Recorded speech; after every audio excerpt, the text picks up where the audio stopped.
একজন আমায় বলেছিল যে দিদি তুমি একটা ব্লগ ভিডিও শুরু করতে পারো তো, মানে পার্সোনালি আমাকে সে মেসেজ করে বলেছিল। কিন্তু কি বলো তো, প্রত্যেকটা কাজের সময় আমি এতটাই বাজে অবস্থায় থাকি, মানে আমাকে দেখলে পাগলেই মনে হবে। আর যাই হোক, মানে আমার রেডি টেডি হয়ে একদম ক্যামেরার সামনে আসতে ইচ্ছা করে না।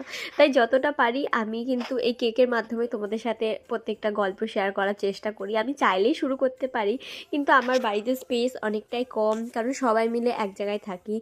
সেক্ষেত্রে একটু অসুবিধা হয়ে যায়, কারণ সব সময় ক্যামেরা নিয়ে অত লোকজনের মধ্যে কিন্তু আমি আসতে পারি না।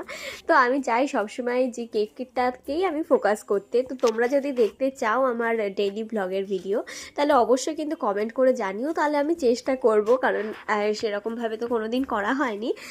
তো চাইলেই করতে পারি, তবে তোমরা যদি দেখতে চাও তাহলে আমি করতে পারি। তো চলো, আজকে কথা বলতে বলতে, এটা একটা অ্যানিভার্সারি স্পেশাল কেক ছিল।